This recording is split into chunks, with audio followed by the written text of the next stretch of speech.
Hello everyone and welcome back to my channel. Today we have another story time, and this story time is about the Smith family. Now the Smith family basically did their deed. They were active in the community, they believed in God, and they just believe in helping people. Now the Smith family had plans to go camping, and unfortunately this camping would lead to something that they would least expect, causing them to now lose their life. You guys, join me for this story time as we talk about the Smith family.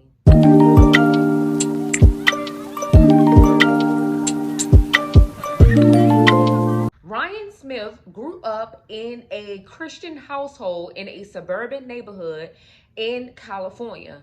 Now, Ryan set out to strive for the best. When Ryan turned 20 years old, he developed love for traveling and passion for other cultures.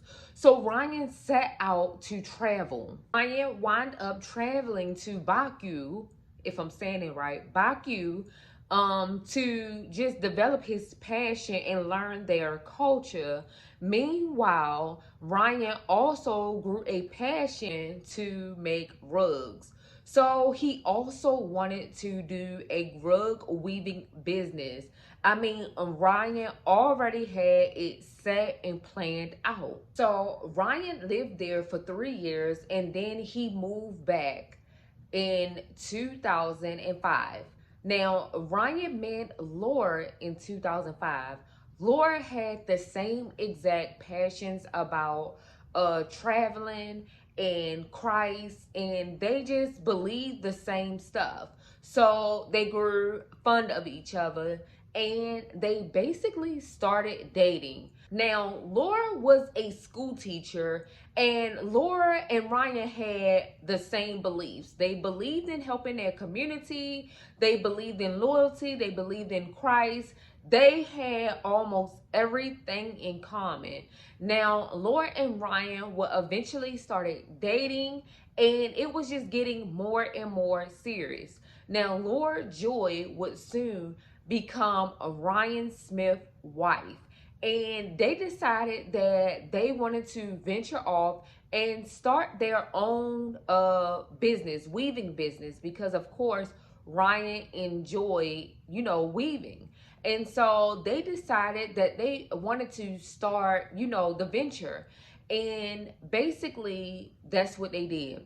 So Ryan was interviewed about what started him, to want to start this process. And here's the interview. And I began to hear the names of villages in that region. And these are all famous rug designs. So I began to investigate the possibility of doing a rug weaving project. But I saw very quickly that there were very few weavers left. So I had the hope of trying to revive or revitalize this craft. Laura and Ryan decided that they wanted to be missionaries. So they pursued it and wound up moving to Marluli, Georgia. Now, it was by where Ryan was at before, but they decided both to do so. And Ryan was set out to start his rug business. Like, he was dead serious.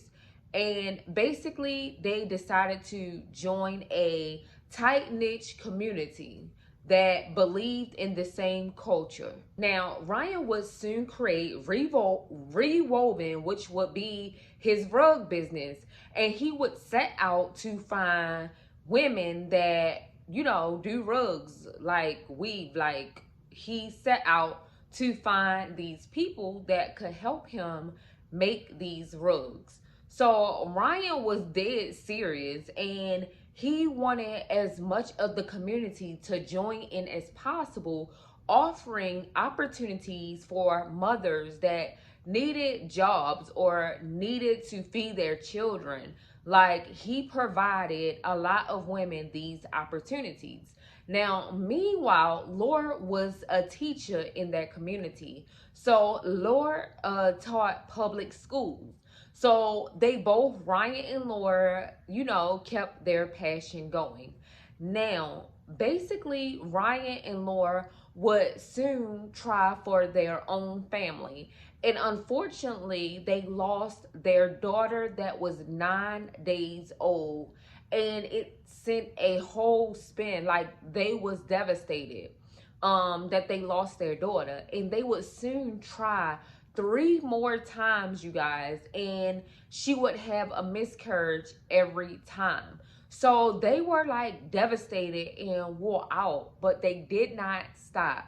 They believed that they would be able to start a family. Meanwhile, they were both making sure that their business was still afloat and that Laura's career as a teacher was still working.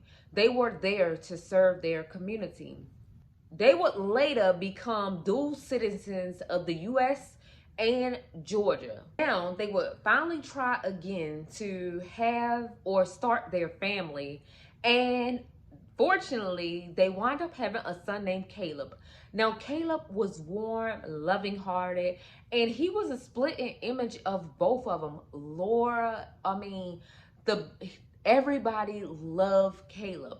Now, Caleb will also go on a trip with them, and Caleb basically loved hiking and just loved everything his parents did. So, fortunately, the Smith family wound up going on a camping trip that would take a unknown huge turn. Ryan, Laura, and Caleb would set up campground, and they were gonna set up a hike to go and see this beautiful waterfall that they heard so much about. So they set up campground, left their vehicle, and started hiking. Now, on that hike, they came in contact with a guy named Malcolm Habori. Now, he was a shepherd, and basically, for some odd reason, he was out there too. Maybe to see the waterfall, I don't know. But Ryan and Laura asked him, would it be okay if he basically showed them where the waterfall at so they can get these beautiful pictures. Now, Malcolm basically said yes, and they all set out to go to this waterfall. Now, Malcolm was antsy with his gun, and Ryan decided to ask Malcolm to be careful with the gun. Of course, they have their son Caleb. Why not? So Ryan asked him, and very quick, Malcolm got frustrated and angry. So at this point, Malcolm shoots Ryan in the back. He then shot Ryan in the face also. So he shot Ryan twice, and Laura and their son was right there watching the whole thing. Then he turns around and shoot their son, and then he turns around and force Laura off the cliff, not before he raped her. Now, he raped Laura and then forced her off the cliff. So basically, he killed all three of them. Now, unfortunately, a couple of days later, family and friends started to get to worrying about the Smith family. Like, they were worrying. They're not back yet. They were expected back a day or whatever before, and they did not show up. So now family and friends called 211 to let them know that it's people missing out there in the mountains, their family. So then they set off to have 15 people go in search. Now, very quickly, they find Laura deceased by the waterfall. They find the next day, Ryan passed away also, but Ryan looked like he was really injured. And basically, they wouldn't know how injured until forensics come back. Now, they couldn't find Caleb at all. So they questioned the young man and they asked him, what happened? So the young man was very eager to get it all out there. So his view of things was basically they asked him to show him the waterfall, and the Smith family and him went hiking to see the waterfall. And basically the father, Ryan, asked him to be careful with his gun, and he got upset. He instantly shot Ryan and basically making Laura and their child watch, and then very quickly after shooting their son. Then he goes off to say that Laura jumped off the cliff on her own trying to get away. But forensics would tell a different story. They showed signs of his DNA inside of Laura, giving proof that he had raped Laura before forcing her off the cliff. They showed signs that Ryan had been shot, and it was really bad. You know, the bruises and stuff Ryan had on him. And basically, he also directed the investigators to Caleb's body buried in a shallow grave or whatever. So they found, Caleb. And family and friends were so devastated by this event. These people were sweet. The Smith family gave their last if they had to. They looked out for people. They looked out for a community that did not have the resources at first. And they were trying to build a playground out of their own money for their community. And this bad event happens to this poor family. Now, he then eventually had to go to trial. Once he went to trial and his lawyer found out that it was evidence hidden back about him raping Laura, his attorney instantly quit, causing him to have to find another attorney. Now, the other attorney, basically argued that he didn't do it.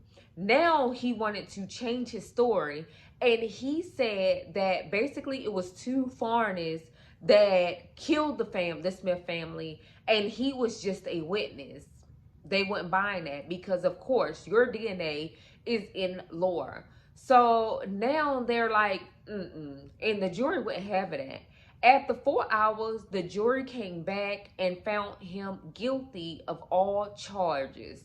So fortunately, the family got justice, and Kabori was sentenced to life in prison for all of it. Like, they gave him life.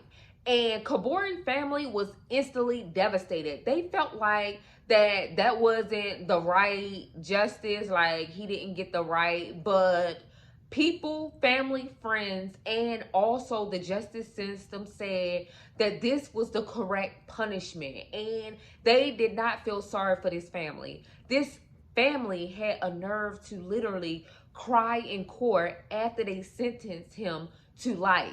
What nerve? Y'all can go visit him, but the Smith family cannot see them anymore. Now, fortunately, they buried all three of them next to their daughter that passed away after 9 days. Now, all four family members are together forever. But this community was devastated. The families was devastated. Family and friends brought toys, balloons, candles to the Smith family residence to basically celebrate the memory of them. You guys, this is devastating and this is sad. That family did not deserve this type of punishment that they got for no apparent reason. But you guys, this is the story time about the Smith family. Don't forget to like, comment, and definitely subscribe, because remember, it is free over here. So subscribe to my YouTube channel, you guys, and join the family. Peace.